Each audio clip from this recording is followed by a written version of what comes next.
सर्वप्रथम प्रवीण दरेकरजींनी जे शरद पवार साहेबांबद्दल जे बोलले का हे ढोंगीपणा आहे, तर त्यांना भाजपवाल्यांना पवार साहेबांची एवढी धास्ती लागली आणि भीती झालेली आहे.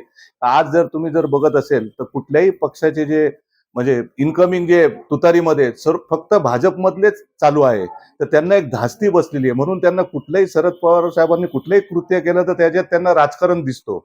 एवढंच नाही तर राजगडवर गेले त्या टायमाला पण त्यांचा हाच स्टेटमेंट होता का 30 वर्षानंतर ते राजगडवर गेले.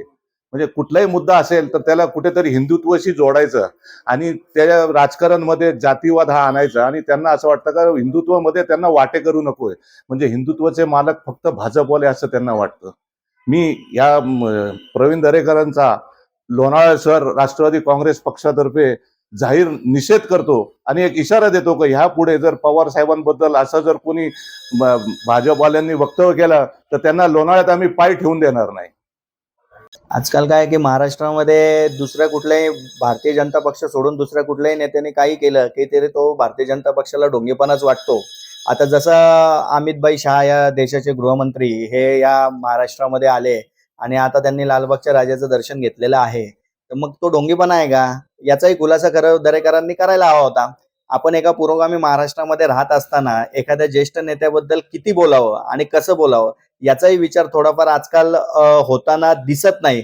अशा पद्धतीची आमच्या सगळ्यांची भूमिका आता आम्ही घेतलेली आहे आणि त्याच्यामध्ये प्रामुख्याने एक मुद्दा असा आहे की आपण नितेश राणेंच्या संदर्भामध्ये बघितलं असेल, पडळकरांच्या संदर्भामध्ये बघितलं असेल, या दरेकरांच्या संदर्भामध्ये बघितलं असेल, ते मराठा आरक्षणाच्या संदर्भात त्या जरांगेंवर नाही ती चर्चा करतात, परत त्या एसटी संपाच्या बाबतीत नाही ती चर्चा करतात. आता लालबागच्या राजाच्या दर्शनासंदर्भातही पवार साहेबांवरती अशी जर चर्चा कोण करत असेल तर हा अक्षरशः मूर्खपणा आहे. लास्ट टाइमही तुम्ही बघितलं की वारीच्या संदर्भामध्ये पवार साहेब वारीमध्ये चालणार म्हणून त्यांनी सांगितलं, तर त्याच्यावरती त्यांनी टीका केली.